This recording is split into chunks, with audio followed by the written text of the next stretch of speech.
प्रधानमन्त्री केपी शर्मा ओलीले जेठ 15 गते राजावादीहरूलाई दुलो भित्रै थुन्न उनले आदेश दिएका छन्। उनले त्यस दिन काठमाडौँ एमालेको कब्जामा हुनुपर्ने कडा निर्देशन दिएका छन्। सडकमा एमाले बाहेक अरू कोही हुनु हुँदैन भन्ने ओलीको अभिव्यक्ति हिजो कहाँ हुकुमी शासक भन्दा पनि फरक रहेन।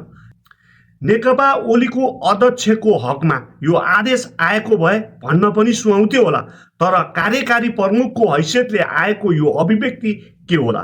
त्यो दिन काठमाडौँमा कुनै अनिष्ट भए त्यसको जिम्मेवारी कसले लिने? तीन कुनै घटनामा दोषी ठहर भएका माथि आइतबार मात्रै अदालतमा मुद्दा दायर भएको छ।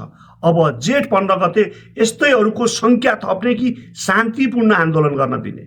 लोकतन्त्र सबैका लागि हो भन्ने मान्ने स्थापित गर्न पाउनुपर्छ भन्दै तिनै राजाहरूसँग लडेको शान्तिपूर्ण आन्दोलन गर्न र आफ्नो माग राख्न लोकतन्त्रले सबैलाई छुट दिएको छ। तर अहिले आएर राजावादीहरूलाई छुट छैन भनेर कहाँ लेखिएको छ? सबैभन्दा ठुलो कुरा जनताको अमन चयन हो, शान्ति सुरक्षा र नागरिकको स्वतन्त्र जीवन यापन गर्ने हो। तर हिजो एकतन्त्रीय व्यवस्थामा झै लोकतन्त्रवादीहरूले यस्तो हरकत गर्न भने पक्कै सुहाउँदैन। तपाईलाई केपी ओलीले दिएको यो अभिव्यक्ति कस्तो लाग्यो? आफ्नो प्रतिक्रिया कमेन्ट बक्समा जनाइदिनु होला। हस्त, धन्यवाद।